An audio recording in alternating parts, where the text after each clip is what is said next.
Pada video kali ini, kita akan membahas tentang karakteristik makhluk hidup. Pertama, ciri-ciri makhluk hidup. Untuk dikatakan sebagai benda hidup, makhluk hidup atau organisme bernyawa diperlukan pemenuhan ciri-ciri, yaitu terdapat protoplasma. Protoplasma merupakan suatu bagian yang terdiri atas bahan yang kompleks dan terlindung dengan baik. Protoplasma biasa dikenal dengan sebutan sel, berbeda dengan benda tak hidup atau benda mati yang tidak memiliki protoplasma. Lihat saja batu atau komputer yang tidak memiliki protoplasma atau sel, sehingga disebut dengan benda mati. Mempunyai bentuk dan ukuran. Hidup dapat dikenali ciri khas yang menempel padanya dengan melihat bentuknya. Antara jenis makhluk hidup yang satu dengan yang lain memiliki perbedaan baik dalam ukuran maupun bentuknya. Tengok saja antara pohon jamblang dan pohon teh, pasti terlihat jelas bedanya. Melakukan aktivitas-aktivitas kehidupan. Pertama, makan. Semua benda hidup membutuhkan asupan bahan makanan yang berasal dari luar tubuh untuk kemudian diproses menjadi energi atau tenaga bagi tubuh. Kedua, tumbuh dan berkembang. Orang, binatang, dan tumbuh-tumbuhan ketika baru lahir atau tumbuh ukurannya akan lebih kecil dan biasanya akan berkembang menjadi lebih besar menyerupai induknya. Ketiga, berkembang biak. Makhluk hidup yang tidak mampu berkembang biak menghasilkan keturunan akan punah dan musnah dimakan waktu. Oleh sebab itu, makhluk hidup memiliki cara masing-masing untuk dapat memperbanyak diri untuk mempertahankan keberadaan di dunia. Keempat, melakukan adaptasi. Semua makhluk hidup perlu melakukan penyesuaian diri dengan fungsi tubuh dan lingkungan sekitar ekosistem. Habitat tempat tinggalnya untuk dapat bertahan hidup dengan lebih baik dan mudah.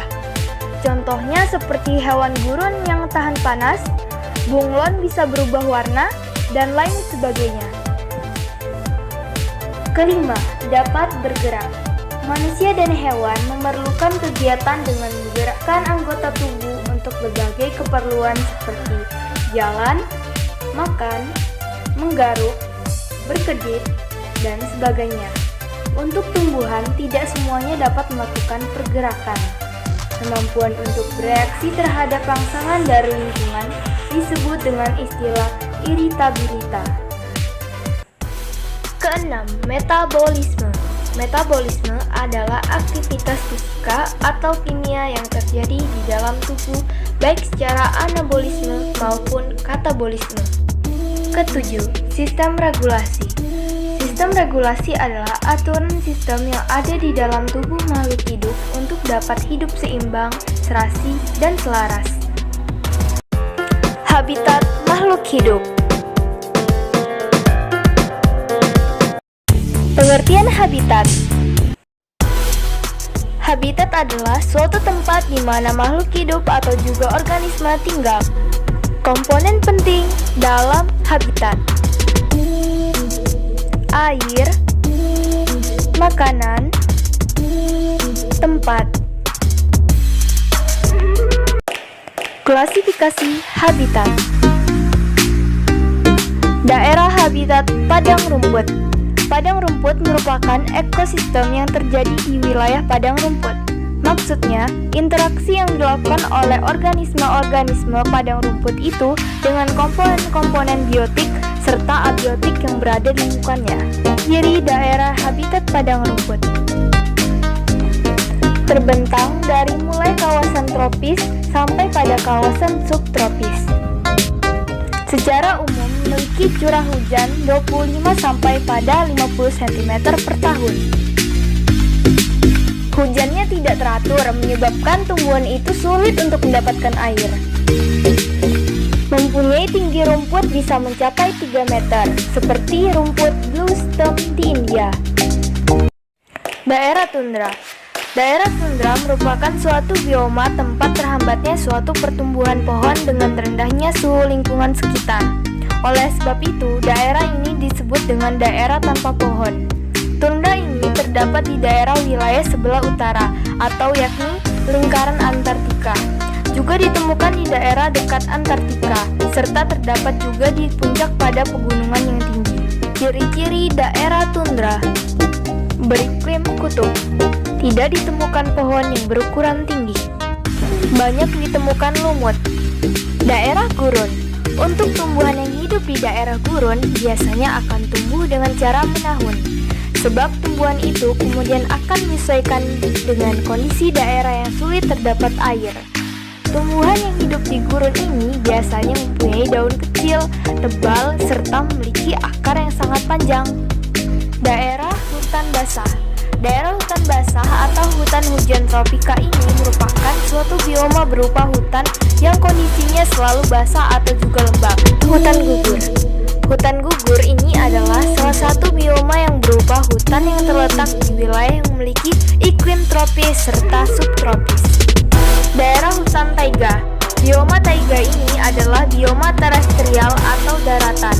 Bioma taiga ini juga terletak tepat di bawah bioma tundra. Habitat air tawar: air tawar ini dapat dibagi menjadi dua jenis, diantaranya perairan mengalir serta perairan menggenang. Perairan mengalir ini bergerak secara terus-menerus ke arah tertentu, sedangkan untuk perairan menggenang, airnya itu memiliki waktu singgah hanya sementara.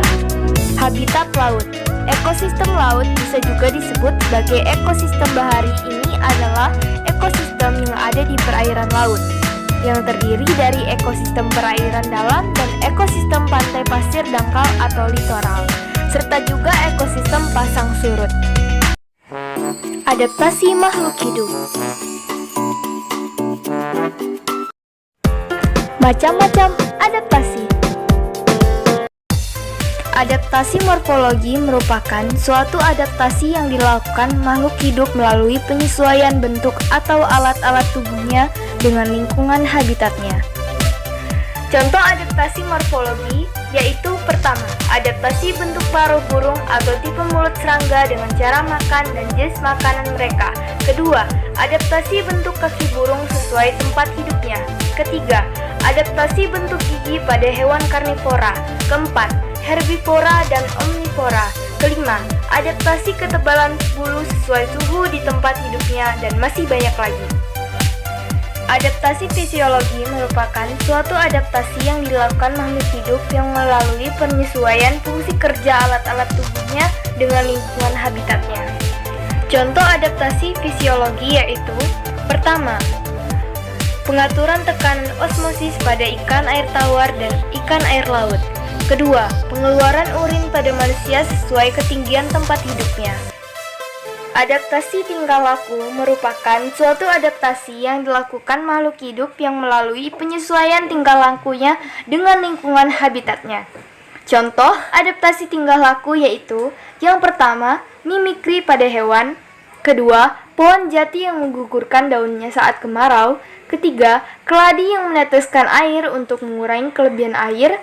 Keempat, rayap yang memakan kulitnya sendiri, dan lain sebagainya.